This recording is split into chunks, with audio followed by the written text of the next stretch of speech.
Hello and welcome to another episode of The Boating Photographer. My name's Neil Smith and I've got a really good surprise for you today.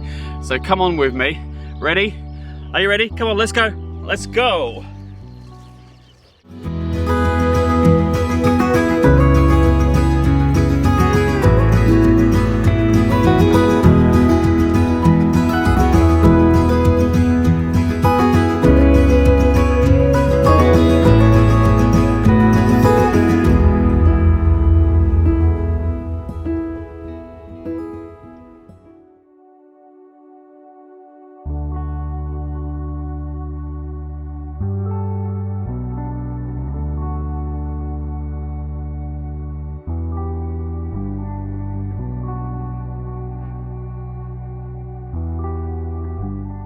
I'm here today in central Bedfordshire. Now you might be thinking, oh, Grand Union Canal, but no, I'm on another canal. It's disused and it's 5 miles long.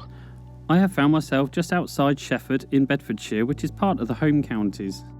For a time in the 19th century, this market town was an inland port with canal and river access to King's Lynn and the coast.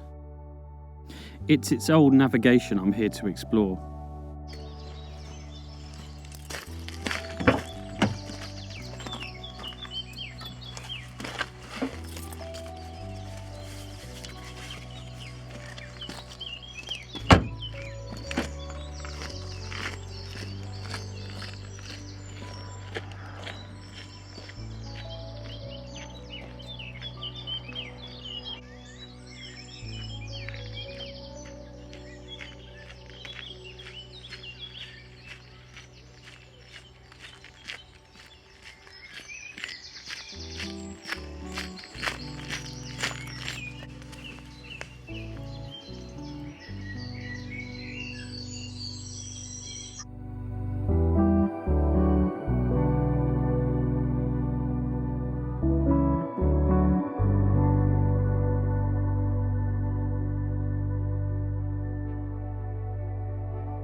The River Ivel navigation was a product of the first great canal age of the mid-1700s. The first proposal to make a river navigable was made in 1755.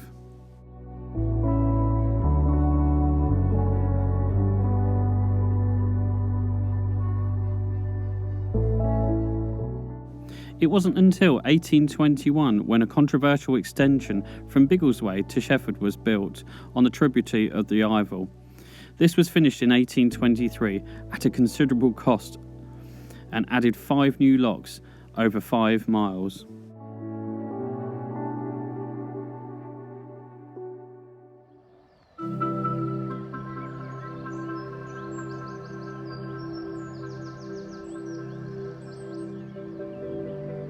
Just look behind me towards the end of this clip. There was a cheeky barn owl following me everywhere I went. Not very original, but I called him Barney, and he'll star later on in this video. Have you seen him yet?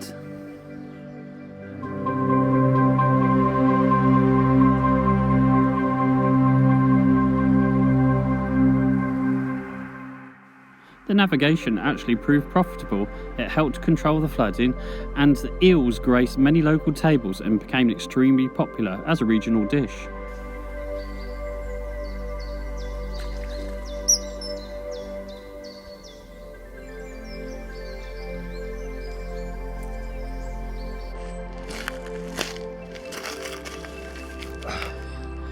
So this is the River Ivel, the Ivel navigation to be exact, and it's a 5-mile stretch of old disused canal that runs from the River Ivel near Biggleswade to Shefford in the heart of Bedfordshire.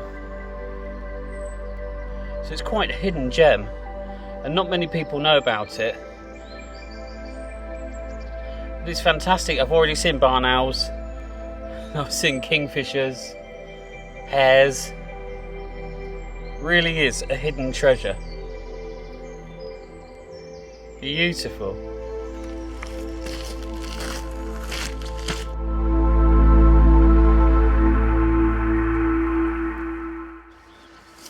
This area I'm walking along now is called the Navigator's Way. The Navigator's Way is a 7-mile circular walk which follows the River Ivor navigation channel from Shefford, past Stamford Lock and the old site of Stamford Mill into Stamford itself. The footpath eventually takes you back to Shefford in a figure of 8. It's so overgrown along here, it's like a jungle. It's an adventure.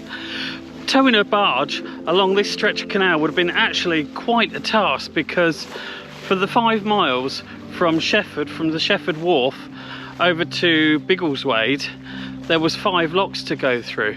So imagine 5 locks being towed by horses as well, pulled by the horses. It's, yeah, really quite a challenge. It would have been not an easy navigation. These lock walls are all that remain of the old Stamford Lock. This old video shows what it would have been like in its heyday.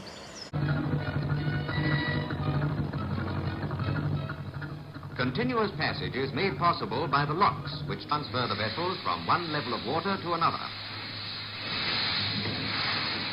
In this case, the lock is filled by the opening of the upper gates, and the barge rises slowly to the new level. In the 1800s, the boats would not have had engines like shown in that video. They would have been horse-drawn, and the first horse-drawn barges, or lighters, passed through this lock in December 1823.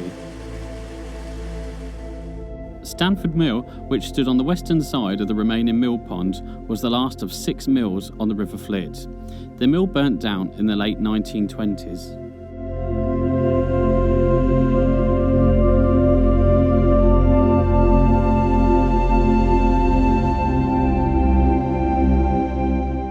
The Ivor has a rich and diverse flora and fauna, and is home to many endangered species, including the waterfowl, otters, water shrew, and the white-clawed crayfish.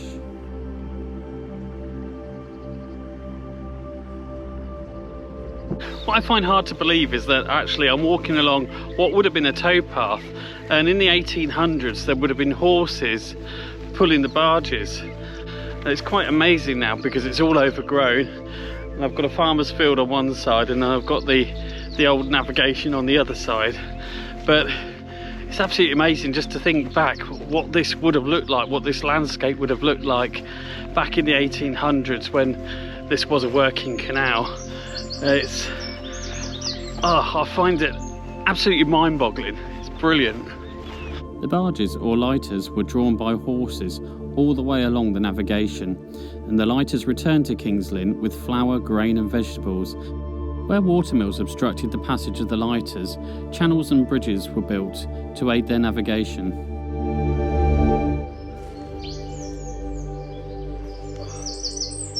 Much of the old navigation is overgrown, and there's very, very steep banks, and it's hard to actually get access to the navigation, but there are parts just like this, little pockets where you can actually get down to the water's edge and take a closer look. But it's brilliant. It's like another world. It's lovely.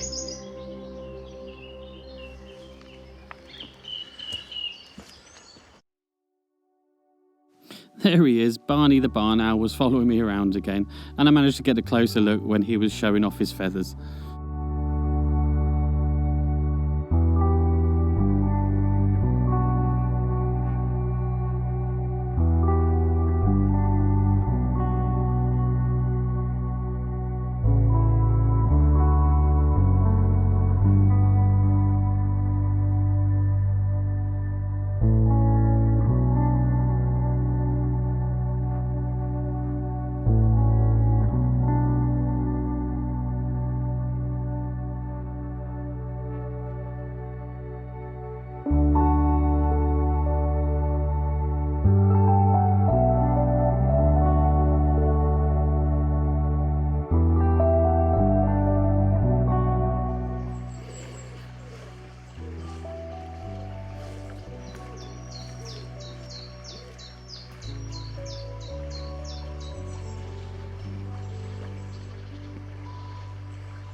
This part of the navigation used to be an old weir, and there's the old cement works of the weir that's been broken down, and now the river is taking, or the navigation is taking another course.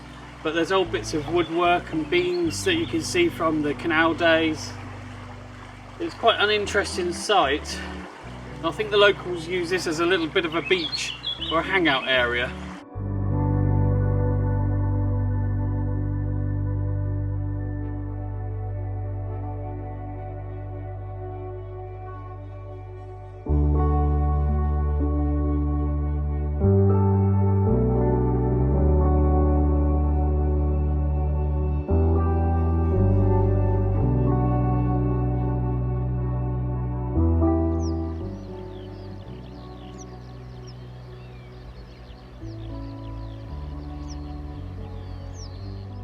In 1857, the Midland Railway was built through the region, and the navigation gradually fell into disuse.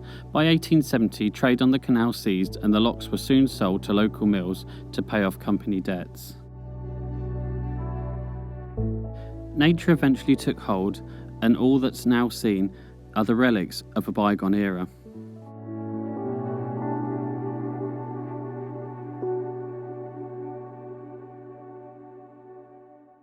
So there you have it, my secret canal, or navigation. Not many people know about it. In the heart of central Bedfordshire, the lost Ivor navigation. You can still just see it behind me, the straits here. It really is a hidden gem.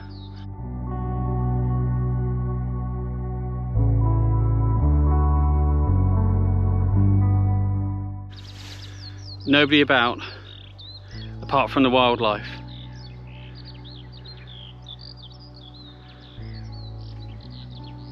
So I definitely wanted to share this with you.